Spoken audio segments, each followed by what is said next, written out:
ہمارے کیفیٹیریا میں ایک بندہ تقریر کر رہا تھا، یہ جو شاہ صاحب نے کچھ گلا شکوا کیا، من سے گلا شکوا کیا، کوئی جواب نہیں دیا، جواب بہت سارا بنتا تھا، آپ نے جواب نہیں دیا، آپ نے ایک گلا شکوا کیا، تو اسی طرح ہر جگہ پہ ہے۔ تو ہمارے کیفیٹیریا میں ایک بندہ تھا، انہوں نے کہا ہم ابھی تک اہل سنت والجماعت والے بہت زیادہ پرامن تھے اور ہم ہر جگہ فخر سے کہتے تھے ہم پرامن ہیں، ہم پرامن ہیں۔ اب لبیک والے آئے تو ہماری منہ پہ تالا لگ گیا کہ اب ہم یہ نہیں کہہ سکتے کہ ہم پرامن ہیں۔ میں نے کہا یہ پرامن والی جو بات ہے کلمۃ حق کی مرید بحل باطل، الحمدللہ ہم اب بھی پرامن ہے۔ جن کے سامنے بابا جی فرماتے تھے کہ جن کے سامنے ہمارے شہزادہ غازی ممتاز حسین قادری پڑا ہو اور لاکھوں کا مجمع ہو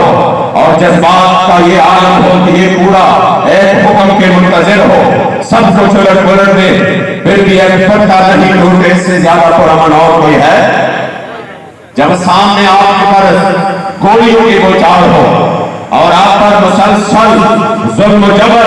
اور پتہ نہیں کس کس طریقے سے آپ کے ساتھ ظلم ہو رہا ہو، پھر بھی کوئی اعلان بغاوت نہ کرے، پھر بھی وہ مرد کلندر ایسے ہے کہ اعلان کرے خبردار یہ پولیس والے ہمارے بچے ہیں، یہ تو ویڈیو موجود ہے، اس سے زیادہ کوئی پرامن ہو سکتا؟ ہاں جب حضور کے سر کی بات ہو تو پھر پرامن کے ریٹ لگانا ہمارے سامنے چھوڑ دو۔ وہ تو حضور کے سامنے عبداللہ بن رواحہ چل رہے ہیں اور میرے مصطفی کریم علیہ السلام کے سامنے حرم مکہ میں وہ فرما رہے ہیں خلو بنی الکفار عن سبیلی الیوم نضربکم علی تنزیل۔ اسی وقت عمر فاروق کہتے ہیں کہ حضور کے سامنے اس طرح کی بات کرتے ہو، یہ سیدنا عمر فاروق کا عادت کریمہ تھا کہ وہ جب بھی اس طرح کی حالات دیکھتے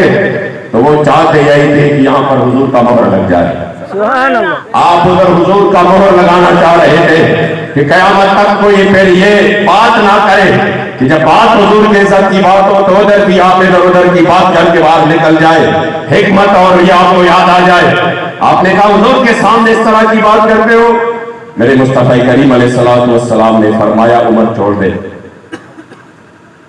یہ آج جو کہہ رہا ہے یہ ان دشمنوں کے لیے تیروں اور تلواروں کے زخم سے بھی زیادہ ہے، ان کو چھوڑ دے، یہ بات اس طرح کرے۔ اس سے لیے آپ یقین کریں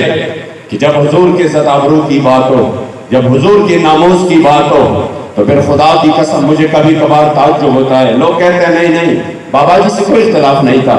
بابا جی ماشاءاللہ بڑے شخصیت تھے۔ میں نے کہا وہ تو مخالفین بھی مان رہے ہیں کہ بڑے شخصیت تھے۔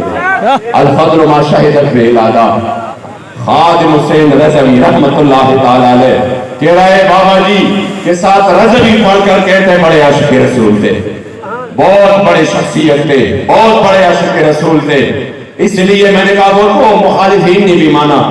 لیکن کہہ رہے بابا جی سے کوئی اختلاف نہیں تھا، البتہ بابا جی کے طریقہ کار سے مجھے اختلاف ہو سکتا ہے۔ میں نے کہا الحمدللہ بابا جی سے تو کسی کا اختلاف نہیں، لیکن ہمیں تو پیار طریقہ کار سے تھا۔